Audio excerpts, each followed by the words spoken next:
My name is Stacy Hernandez, and I am 30 years old. 6 years ago, my mother looked me in the eye and asked, "Why celebrate wiping bedpans?" She was talking about my nursing school graduation. She said it casually, as if she were asking about the weather. My father stood next to her, nodding. My brother Cameron was in the other room, packing his clubs for a tournament in California. That tournament was on the same day as my graduation. They chose the tournament. I didn't scream. I didn't slam doors. I quietly left their house and made a decision. I would never ask them for anything again. They didn't know that I had just been offered a research position. They didn't know that the bedpan work they mocked would soon save nearly 200 lives. And when they walked into that ballroom years later, dressed in their finest, ready to network with Arizona's elite, what they witnessed made them hang their heads in shame. This is the story of how I disappeared from their world and built my own. Let me take you back 3 months before that conversation. To understand what happened, you need to understand my family. We lived in North Scottsdale, Arizona. Our house was 4,200 square feet, nestled in a gated community where the monthly HOA fees alone could cover most people's rent. My parents, Victoria and Lawrence Hernandez, had been members of Oak Hills Country Club for 18 years. The membership cost $85,000 annually. That's not a typo. 85,000 for the privilege of playing golf with the right people. My mother, Victoria, was 52 at the time. She had been president of the Oak Hills Women's Committee from 2015 to 2017. She wore Chanel to charity galas and could name-drop judges, CEOs, and state politicians over brunch without breaking stride. My father, Lawrence, was 55. He was a senior partner at a commercial law firm downtown. He played golf every Saturday with clients whose last names appeared on buildings. And then there was Cameron, my older brother. 28 years old in 2019. He worked at our father's law firm, not because he earned it, but because his last name was already on the letterhead. Cameron had been playing golf since he was 12. His handicap was an 8, which apparently meant something impressive to people who cared about that sort of thing. To my parents, Cameron's golf game wasn't just a hobby. It was a networking tool, a status symbol, proof that the Hernandez family belonged. I was 24. I was finishing my Bachelor of Science in Nursing at Arizona State University. I had a 3.92 GPA. I had a $12,000 per year scholarship that covered half my tuition, and I worked 20 hours a week at Phoenix Memorial Hospital as a nurse's aide to cover the rest. I lived in a 480 square foot studio apartment in Tempe, 15 miles from my parents' house. I drove a 2011 Honda Civic with a crack in the windshield. We had family dinners 3 times a month. That was the rule. Every dinner followed the same script. I remember one night in February 2019. We sat at the long oak dining table, 8 seats but only 4 of us. My mother poured wine for herself, my father, and Cameron. I got water, not because I asked for it, but because no one offered me wine. The conversation began, as it always did, with Cameron. "Cameron, darling," my mother said, cutting into her salmon. "Did you speak with the club pro about your putting? The Andersons will be watching at the tournament. First impressions matter." Cameron nodded. "I've been working on it. Coach thinks I can drop 2 strokes by May." My father leaned forward. "The Andersons' son is a VP at Remington Holdings. If you play well, Lawrence, it could open doors for the firm." I sat at the far end of the table, closest to the kitchen. The chandelier light reflected off their wine glasses. I had a glass of water with a lemon wedge I'd put in myself. I tried. I shouldn't have, but I did. "My graduation is May 18th, I said quietly. The table went silent, for exactly 3 seconds. Then my father turned to Cameron. "What time is your tea time in California?" Cameron didn't even look at me. 9:30 a.m., first round. And just like that, the conversation moved on. That was life in the Hernandez house. I was furniture. But I wasn't the only one who noticed. 2 weeks later, I was scrolling through my mother's iPad. She'd left it open on the kitchen counter when I stopped by to pick up some old textbooks I'd stored in the garage. An email was open. I shouldn't have read it. But I did. The email was from my mother to her friend Vera, another Oak Hills member. Vera, yes, Stacy is finishing up her program. She's still figuring out her path. Cameron, however, is doing wonderfully. State championship next month. We're so proud. I read it twice. Then I took a screenshot. I created a folder on my phone and labeled it Receipts. That email was the first file. I didn't confront my mother. I didn't print it out and leave it on her pillow. I just saved it and left. Because here's what I was learning. My family didn't see me. And if I wanted to survive, I needed to stop expecting them to. Cameron's world was different. His bedroom, well, his suite, took up the entire west wing of the house. Trophies lined the shelves, framed photos of him shaking hands with Arizona state senators, country club presidents, firm partners. His closet had more square footage than my entire apartment. My childhood bedroom? My mother had converted it into a guest room the month I moved into the dorms for my freshman year.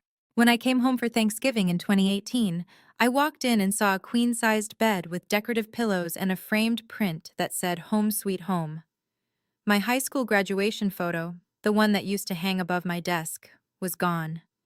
I stood in the doorway for a long time. Then I took a photo with my phone. I sent it to my Aunt Ruth with the caption, "I guess I don't live here anymore." Ruth called me 10 minutes later. "Stacy, sweetheart, are you okay?" I wasn't, but I said, "I'm fine." "You don't sound fine." "Aunt Ruth, can I ask you something?" "Anything." "When did you realize you didn't need their approval?" There was a pause. Ruth was my father's older sister. She was 68 years old in 2019. She had worked as a head nurse at Phoenix General for 43 years before retiring. My parents barely spoke to her. She'd never married, never had children, and had spent her life in scrubs instead of cocktail dresses. In my mother's world, Ruth was a cautionary tale. In mine, she was the only person who saw me. "Stacy," Ruth said quietly, "I realized it the day I stopped asking them to see me, the day I started seeing myself. I didn't know it then, but that phone call would save my life. While my family obsessed over Cameron's golf swing, I was living a completely different existence. I worked 3 12-hour night shifts per week in the ICU at Phoenix Memorial Hospital. 48 patients per month, 12 beds per unit. 6 of those beds usually had patients on ventilators. I charted vitals, monitored sepsis protocols, caught medication errors before they killed people. No one at home ever asked me about my shifts. Not once. But someone else noticed. Dr. Janet Morrison was the ICU director. She was 62, sharp as a scalpel, and she didn't tolerate mediocrity. One night in March 2019, I was standing at the nurse's station at 2 in the morning. I'd been tracking a patient in bed 12, a 68-year-old man in septic shock. His vitals were borderline, but something felt off. I couldn't explain it. I just knew. I adjusted his IV drip without waiting for the doctor's order. 30 minutes later, his blood pressure stabilized. 2 hours later, Dr. Morrison walked past and stopped. "You changed his protocol," she said. It wasn't a question. "Yes, ma'am." "Why?" "Because he needed it." She looked at me for a long moment. "Come to my office tomorrow before your shift." The next evening, I sat across from Dr. Morrison in her small, windowless office. She slid a piece of paper across the desk. "I'm nominating you for the Dean's Clinical Excellence Award," she said. "Don't tell anyone yet. But Stacy, you have something most nurses take 10 years to develop. You see patterns before they become emergencies. Don't waste that." I stared at the paper. It was a nomination form. My name was already typed at the top. "Thank you," I whispered. "Don't thank me. Just keep doing what you're doing." I walked out of that office feeling something I hadn't felt in years. I felt seen. And then, 2 weeks later, The email arrived. It was April 30th, 2019. I was getting ready for my shift when my phone buzzed. An email from my mother. Subject line: about May 18th. I sat down on my bed. My hands were shaking before I even opened it. The email read, Stacy, your father and I have discussed the logistics for mid-May. Cameron's Arizona State Amateur Championship is in Pebble Beach that weekend. It's a significant event. Several club members will be there, including Judge Patterson and the CEO of Remington Holdings.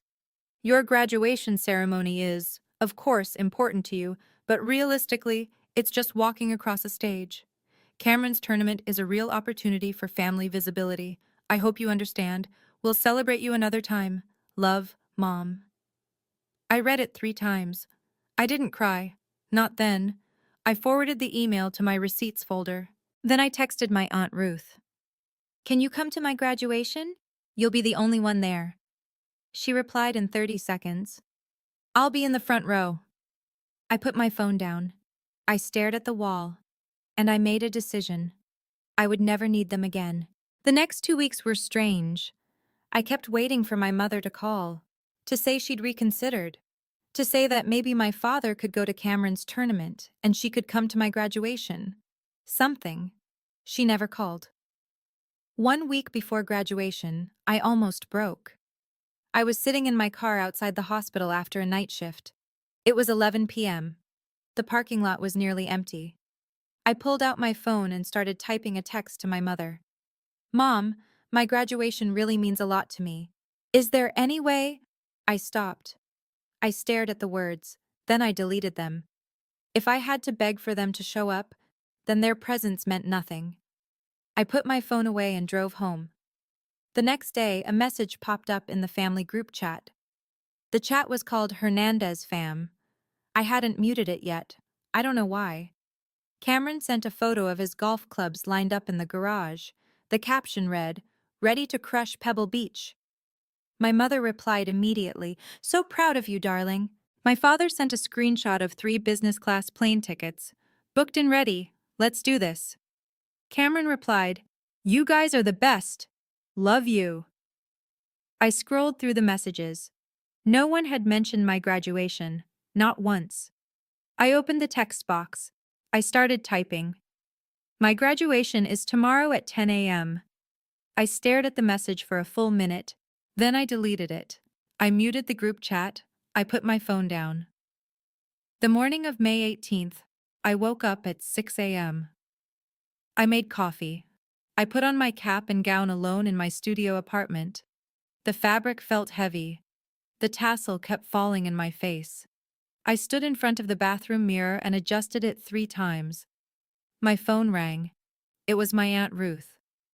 Good morning, sweetheart. I'm leaving now. I'll be there early. Thank you, Ruth. Stacy, listen to me. You did this, not them. Today is yours. Hold your head high. I will. I'm proud of you. I hung up. I looked at myself in the mirror one more time. Then my phone buzzed again. Voicemail, from my mother. I didn't listen to it. Not then. I just stared at the notification. Then I grabbed my keys and left. The ceremony was at Sun Devil Stadium. It was 10 in the morning, and it was already 95 degrees. 320 nursing students were graduating that day. Thousands of family members filled the stands. I walked into the stadium and found my seat in the graduates section. I looked up into the family seating area. I'd reserved 4 seats. Each one had a small card with a name printed on it. Victoria Hernandez, Lawrence Hernandez, Cameron Hernandez, and one more, Ruth Callahan. Only one of those seats would be filled. Aunt Ruth was already there, sitting in the front row of the family section. She was 74 years old, wearing a floral dress and a wide-brimmed hat to block the sun. When she saw me, she waved. I waved back. The 3 empty seats next to her stayed empty. The ceremony began. The dean gave a speech about service and compassion. I barely heard it. I kept glancing up at those empty chairs. When my name was called, Stacy Hernandez, Bachelor of Science in Nursing, summa cum laude. I stood up and walked across the stage. Aunt Ruth stood up in the stands. She clapped so loudly that people around her turned to look. She was the only person standing in that entire section. I received my diploma. I shook the dean's hand. I smiled for the camera. And the whole time, I could feel the absence of those 3 empty chairs like a weight pressing down on my chest. After the ceremony, I walked back to find Aunt Ruth. She was waiting at the edge of the stadium, tears streaming down her face.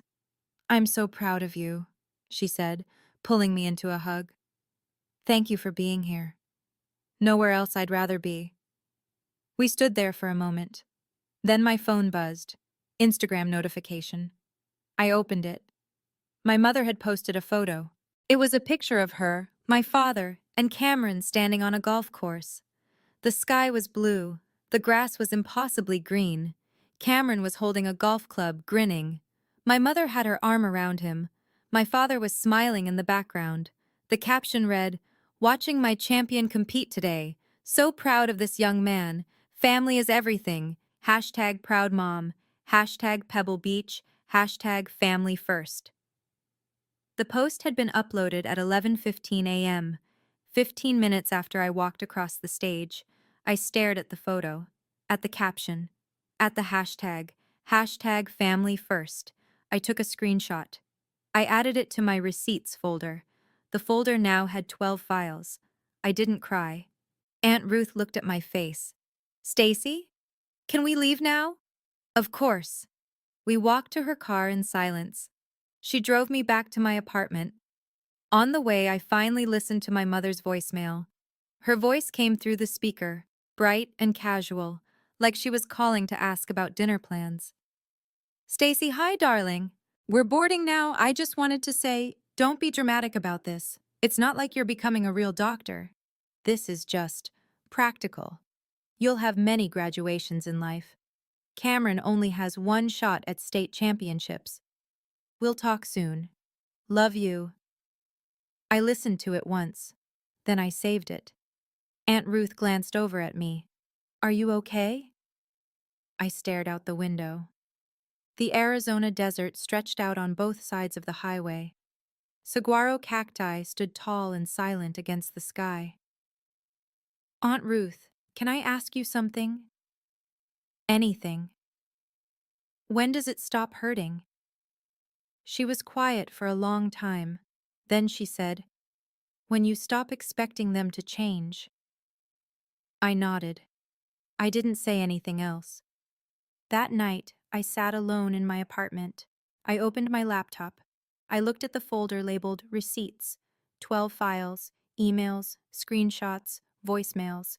I didn't open them. I didn't need to. I knew what they said. I closed the folder, then I opened a new one. I named it Phoenix Memorial Research. I started typing. June 3rd, 2019. My first official shift as a full-time ICU nurse at Phoenix Memorial Hospital. 36 hours per week. 12-hour shifts. 3 days on, 4 days off. Starting salary, $58,000 per year. It wasn't much, but it was mine. I walked into the ICU at 6:30 in the morning. The unit had 12 beds.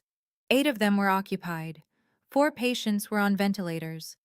The air smelled like disinfectant and the faint metallic tang of blood. Monitors beeped in steady rhythm. The lights were fluorescent and harsh. I loved it. My first patient was a 68-year-old man in bed 12. Septic shock, blood pressure unstable. He'd been in the ICU for 4 days. The night shift nurse handed me his chart and said, "Good luck, he's a fighter." I spent 14 hours with that patient. I checked his vitals every 30 minutes. I adjusted his IV drips.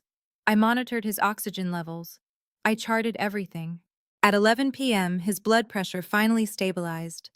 When I left the hospital that night, my feet ached. My scrubs smelled like sweat and disinfectant. My hair was falling out of its ponytail. And I felt more alive than I had in months. My coworker, Linda, caught up with me in the parking lot. "Stacy, you okay? You've been here 14 hours straight." "I'm fine," I said. I just like staying busy. Linda gave me a look. Girl, you need to go home and sleep. I will. But I didn't. I went home and opened my laptop. I started documenting the sepsis case from bed 12. I noted the interventions that worked, the ones that didn't, the patterns I was starting to see. At 2 in the morning, Dr. Morrison walked past my station during her rounds. She stopped when she saw me still there. You're still here? I wanted to make sure he stabilized. She looked at me for a long moment. Come to my office tomorrow. We need to talk. The next day, I sat across from Dr. Morrison again. She leaned back in her chair and folded her arms. Stacy, I've been watching you. You chart better than nurses with 10 years of experience. You catch things before they become emergencies. I want you on a project. What kind of project? Sepsis intervention. We're going to track every sepsis case in this ICU for the next 12 months. I want to see if we can reduce intervention time and improve outcomes. You'll lead data collection. I stared at her. Me? You don't miss anything, Stacy. That's rare. If this works, we'll submit the findings to the Journal of Critical Care. Your name will be first author. My name? You'll earn it. I walked out of her office in a daze.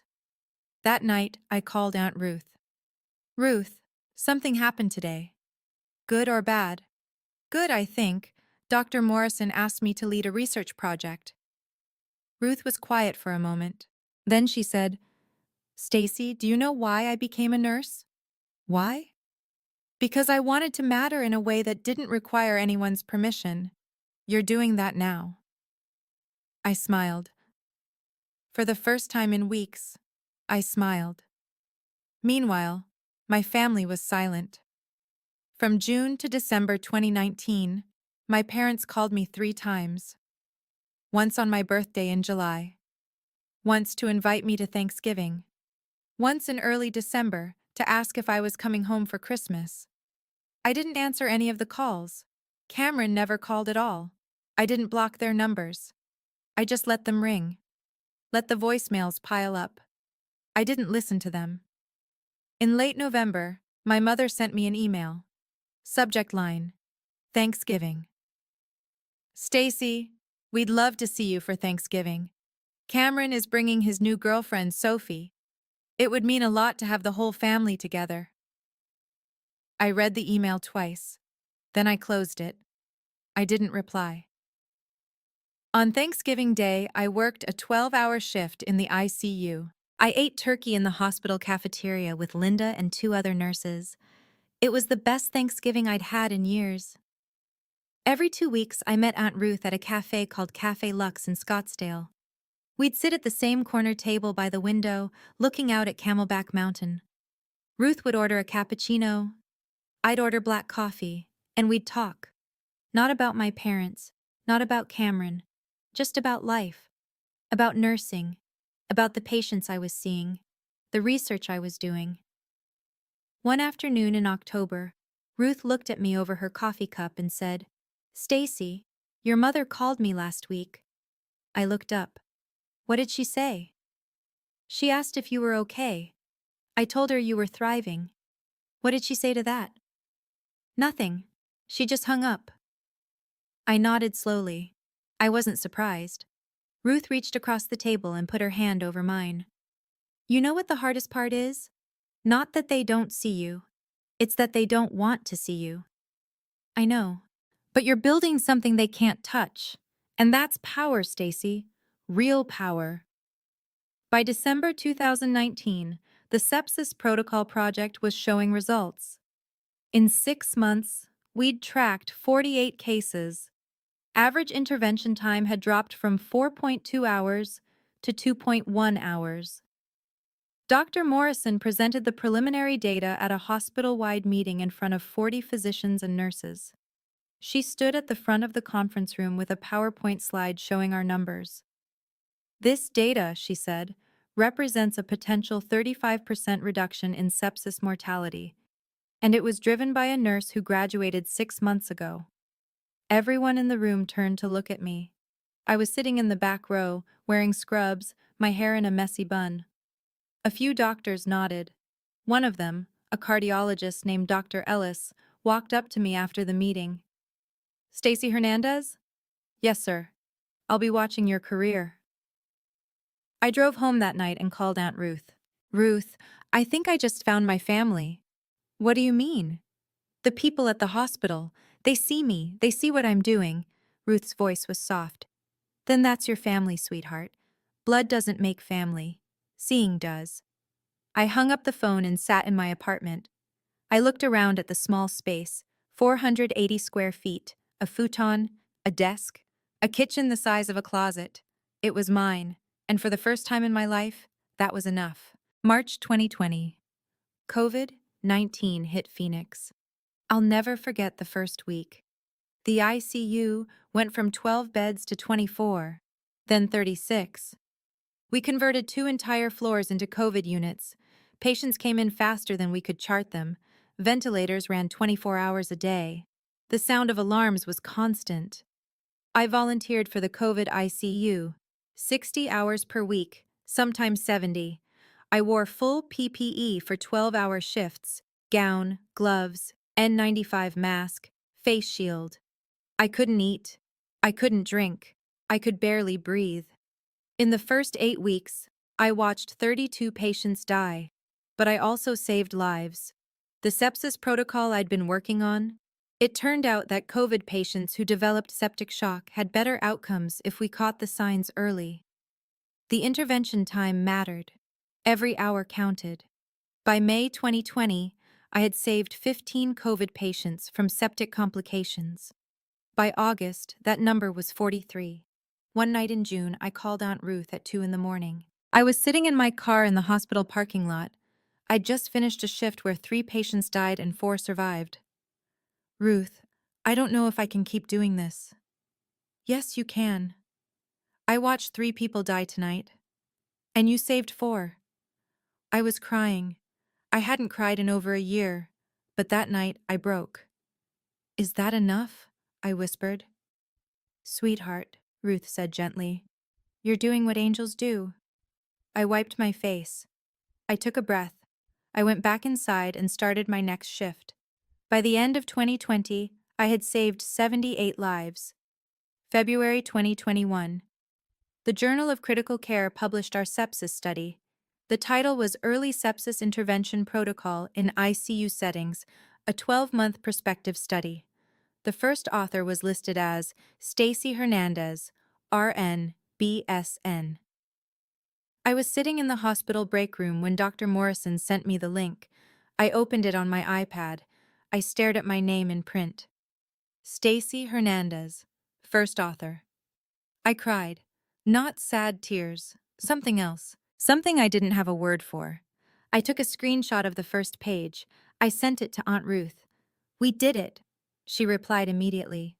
"No, Stacy, you did it." I wanted to send it to my parents, to show them, to say, see what I did? But I didn't, because I realized something in that moment. I didn't need them to see it. I already knew what I'd done. From 2020 to 2023, my parents didn't contact me once. Not during the pandemic, not after the publication, not ever.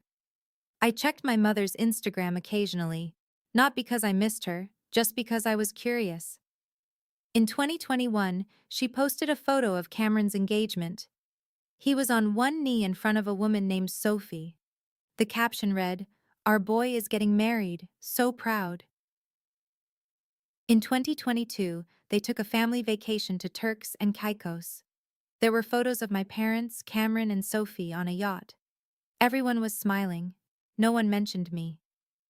In 2023, Cameron made partner at the law firm. My mother posted a photo of him in front of the office with a plaque that read, "Hernandez and Associates." The caption, "Partner at 32. We always knew he'd make it. Hashtag proud parents."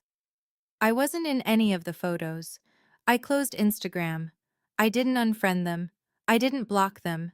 I just let them exist in the background like ghosts. June 2022.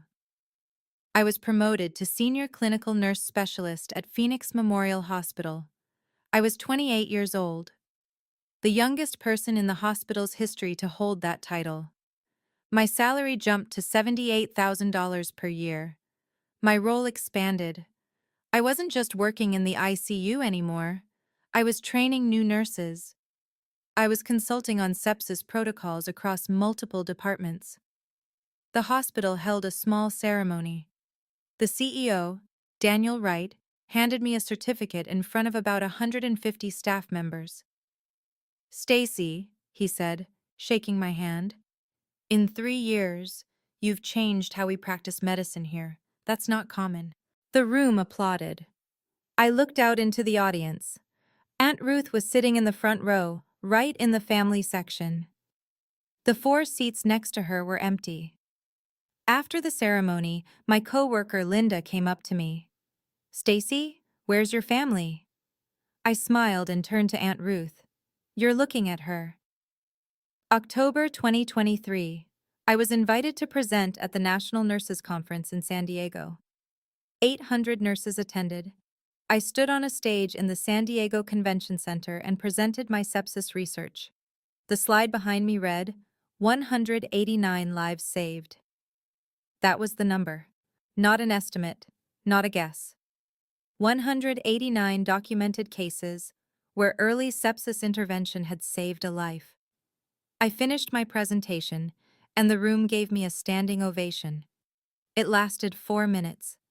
Afterward, a woman in her 60s approached me. She introduced herself as Linda Chen, a board member of the American Nurses Association. "Stacy, I'd like to nominate you for something. Can we talk?" We sat in a quiet corner of the convention hall. She pulled out a folder. "Have you heard of the Florence Nightingale Medal?" "Yes." "It's awarded to nurses who demonstrate exceptional clinical excellence and measurable impact on patient outcomes. I'd like to nominate you for the 2025 award." I stared at her. "Me?" "You've saved 189 lives, Stacy. Your protocol is being used in 52 hospitals nationwide. You're exactly who this award was created for." I didn't know what to say, so I just nodded. "The ceremony will be in December 2025 in Scottsdale," she said, "at the Phoenician Resort." Scottsdale, my hometown. "I'll send you the nomination paperwork," she continued. "Finalists will be notified by September." I walked out of that convention center in a daze. I sat in my rental car in the parking lot and stared at the ocean in the distance. Then I called Aunt Ruth. "Ruth, something just happened." "What?" "I was nominated for the Florence Nightingale Medal." There was silence. Then I heard Ruth crying. "Oh my God, Stacy, do you know what this means? I think my life is about to change." November 15th, 2023. I received an email from the American Nurses Association. Subject: Florence Nightingale Medal Nomination. Dear Ms. Hernandez, you have been nominated for the 2025 Florence Nightingale Medal, awarded to nurses who demonstrate exceptional clinical excellence and measurable impact on patient outcomes. The award ceremony will be held December 14th, 2025, at the Phoenician Resort, Scottsdale, Arizona. Finalists will be notified by September 2025. Sincerely, American Nurses Credentialing Center. I read the email 5 times. I was sitting in my car outside Phoenix Memorial Hospital. It was 11 p.m. My hands were shaking. I took a screenshot. I sent it to Aunt Ruth. She called me immediately. "Stacy, this is it." "I know." "Do you think your parents will find out?" "I don't know." "And Ruth?" "Yes." "I don't care." September 22nd, 2025. I was working a shift in the ICU when my phone rang. Unknown number. I stepped into the break room and answered. "Is this Stacy Hernandez?" "Yes." "This is Linda Chen from the American Nurses Association. Stacy, congratulations. You've been selected as the 2025 Florence Nightingale Medal recipient." I sat down. The room spun. "I won?" You didn't just win, Stacy. You're the youngest recipient in 30 years. The ceremony will be held December 14th at the Phoenician Resort in Scottsdale. You'll be honored in front of 600 guests. 600? This is the biggest nursing gala in the country. Hospital executives, philanthropists, healthcare leaders. It's a big deal. I hung up the phone and just sat there. Then I called Aunt Ruth. Ruth, I won. She started crying immediately. Stacy, oh, sweetheart. The ceremony is December 14th, at the Phoenician. That's in Scottsdale. I know. There was a pause. Then Ruth said, what about your parents? What about them? They live in Scottsdale. I know, but this isn't about them, Ruth. This is about me. And I want you there. You're my +1. I wouldn't miss it for the world.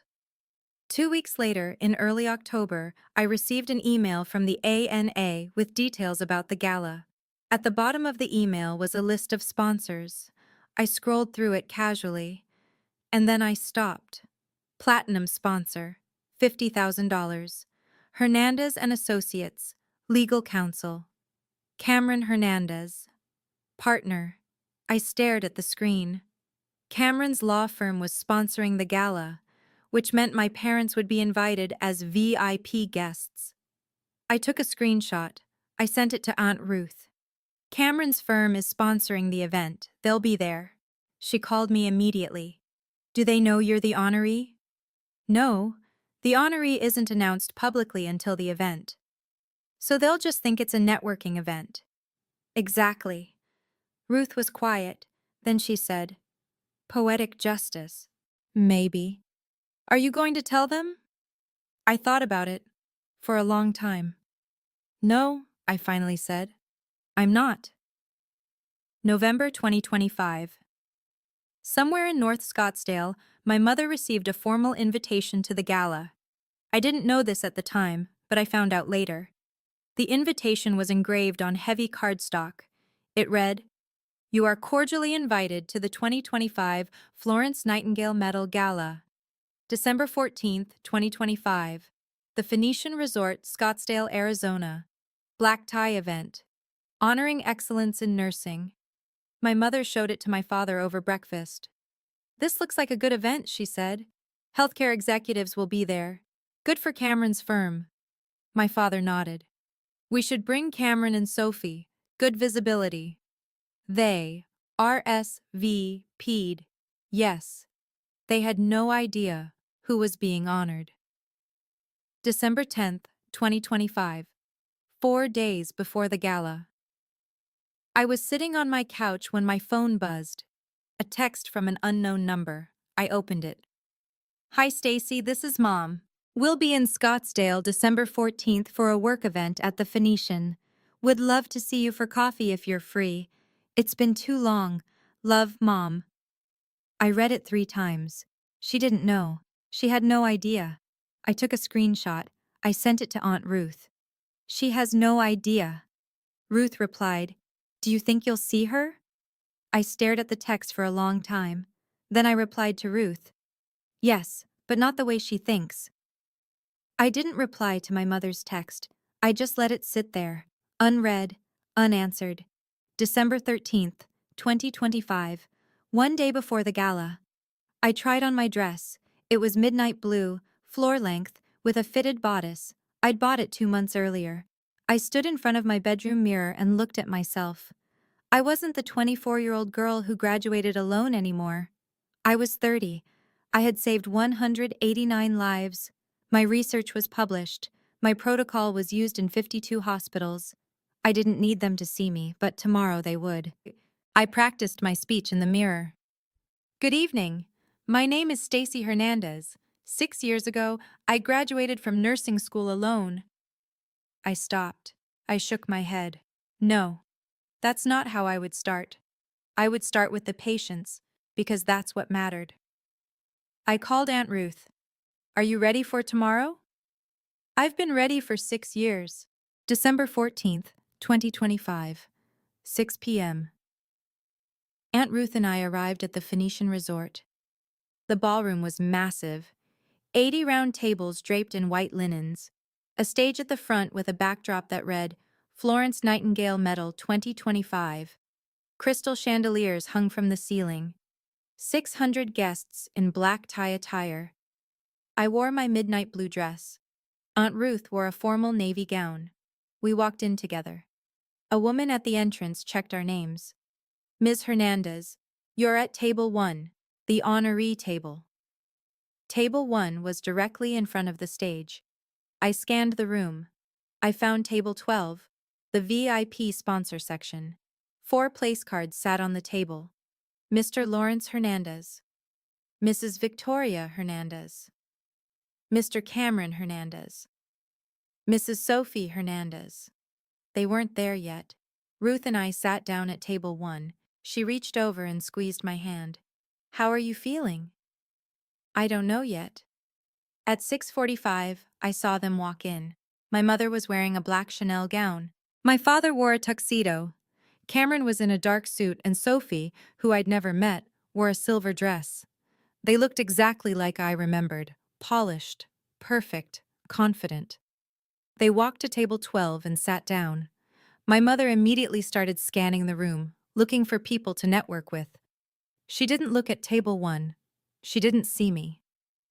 At 7:15, the lights dimmed. A woman walked onto the stage. It was Linda Chen, the ANA board member who had nominated me. Good evening, everyone, she said into the microphone. Thank you all for being here tonight. We gather to honor a nurse whose work has redefined critical care in America. The room went quiet. Over the past 6 years, Linda continued, this nurse has developed a sepsis intervention protocol that has been adopted by 52 hospitals nationwide. Her work has saved an estimated 189 lives.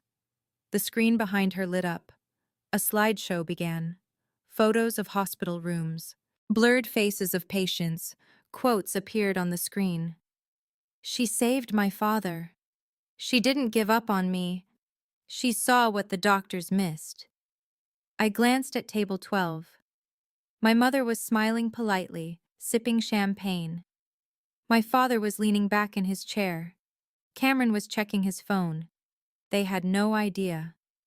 At 7:25, Linda stepped forward again. Ladies and gentlemen, it is my honor to introduce the 2025 Florence Nightingale Medal recipient. The spotlight moved from the stage to the audience. It landed on table 1, on me. Please welcome Stacy Hernandez. The room erupted in applause. I stood up slowly. The camera zoomed in on my face. The screen behind the stage, 40 feet wide, showed me in real time. I looked at table 12. My mother's champagne glass slipped from her hand. It hit the table and tipped over. Champagne spilled across the white tablecloth. My father's mouth fell open. Cameron stared at the screen, then at me, then back at the screen. Sophie leaned over to Cameron and whispered something. He didn't respond. The entire ballroom, 600 people, stood up, a standing ovation. I walked toward the stage. The applause was deafening. When I reached the microphone, I looked out at the audience, at Aunt Ruth, who was crying, at table 12, where my family sat frozen. I took a breath, and I began. Good evening, my name is Stacy Hernandez. 6 years ago, I walked across a stage to receive my nursing degree. One person was there to see me. I paused. I looked at Aunt Ruth. My Aunt Ruth. The camera cut to Ruth. She was wiping her eyes. I won't lie, I continued. That hurt. But it also freed me. Because I realized something that night. I didn't need anyone's permission to save lives. I paused. I scanned the room. My eyes landed on my mother for 2 seconds. She was staring at me, her face pale. This medal isn't just mine, I said. It belongs to every nurse who was told they were just a nurse. To everyone who was underestimated. To the 189 patients who trusted me when I was 24 and scared and alone in an ICU at 2 in the morning. The room was silent. When I started this work, I said, my voice steady, I was told that nursing was practical, that it wasn't worth celebrating, that I stopped. I looked directly at my mother, wiping bedpans. The silence in the room was absolute. But here's what I learned. Every life I saved mattered. Every protocol I perfected mattered. Every hour I spent studying sepsis data mattered. Not because someone told me it did, but because I knew it did. The applause started again, slowly at first, then louder. Linda Chen stepped forward and placed the medal around my neck. It was heavy, gold, engraved with my name. The applause became a roar, a standing ovation that lasted 4 minutes and 15 seconds. I stood on that stage and looked out at 600 people. All of them were standing, clapping, including my parents. But they weren't clapping because they were proud. They were clapping because they had to. I stepped down from the stage. I walked past table 12 without looking at them. I went straight to table 1 and hugged Aunt Ruth. She whispered in my ear, "You did it, sweetheart. We did it." At 8:15 during the cocktail hour after the ceremony, I was standing near the bar with Aunt Ruth when I saw them approaching. My mother, my father, Cameron. They walked up slowly, like they were approaching a stranger. My mother spoke first. Her voice was shaking. "Stacy, sweetheart, we had no idea." I turned to face her. My voice was calm, steady. "No idea about what, Mom? That I became someone worth knowing?" She flinched. My father stepped forward. "Stacy, we're so proud." "You're proud now," I said quietly. "But you weren't there when I needed you to be." Cameron opened his mouth. "Stace, I'm sorry. I didn't know you were doing all this." I looked at him, really looked at him. "You didn't know because you never asked." There was a long silence. Sophie, standing behind Cameron, looked uncomfortable. She didn't say anything. My mother's eyes were red. "Stacy, please, can we talk? Can we—" "Mom," I said softly, "I'm glad you could see what I've built, but I didn't build it for you." I turned to Aunt Ruth. "I think we're done here." Ruth nodded. We walked away. Behind me, I heard my mother start to cry. I didn't look back. The next 10 days were strange. From December 15th to December 25th, I received 14 messages from my family. Text from my mother, December 15th. "Stacy, please call me. I need to explain." Voicemail from my father, December 16th. "Sweetheart, we made mistakes, but we're still your family." Email from Cameron, December 18th. "Stace, I'm sorry I wasn't there. Can we meet for coffee?" Text from my mother, December 20th. "I told the club about your award. Everyone is so impressed." I read each message. I didn't respond to any of them. On December 23rd, I called Aunt Ruth. "They keep texting," I said. "What should I say?" "What do you want to say?" I thought about it for a long time. "I want to tell them the truth." "Then tell them."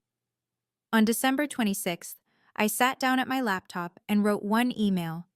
I addressed it to all three of them. Subject: boundaries. "Mom, Dad, Cameron, I received your messages. I appreciate the apologies. But I need you to understand. I don't need your pride now. I needed your presence then. I've built a life I'm proud of, not despite you, but without you. That's not anger, that's just truth. I'm open to occasional contact, but I won't pretend the past didn't happen. If you want to be part of my life going forward, it will be on my terms. And it will take time. Respectfully, Stacy." I hit send. 10 minutes later, my mother replied, "I understand. I'll wait." I read her response. I didn't reply. I closed my laptop. For the first time in 6 years, I felt free. On January 5th, 2026, I opened my laptop and navigated to the folder labeled Receipts. 18 files, emails, screenshots, voicemails. Instagram posts. I looked at them for a long time. Then I selected all of them. I clicked delete. A confirmation box appeared. Are you sure you want to delete receipts? I paused for 10 seconds. Then I clicked yes. The folder disappeared. I called Aunt Ruth. You deleted it? She asked. I don't need evidence anymore, I said. I have my life. In early January 2026, I received a job offer. National Nursing Consultant for the American Nurses Association. Salary, $95,000 per year. The job involved traveling to hospitals across the country to train nurses on sepsis protocols. I would be helping save lives on a national scale. I accepted the offer immediately. My first assignment was in Seattle. 80 nurses, 3-day training session. I packed my suitcase. I looked around my apartment. I looked at the medal on my shelf. Then I texted Aunt Ruth. I'm going to Seattle next week, first training session. She replied, Look at you, changing the world. In mid-February, Aunt Ruth and I drove to Camelback Mountain. It was a tradition we'd started years ago. We'd hike to the top and sit on the rocks and talk. The sun was setting. The sky was pink and orange.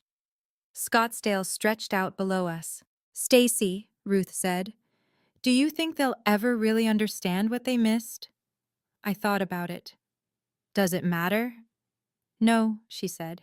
I guess it doesn't. We sat in silence for a while.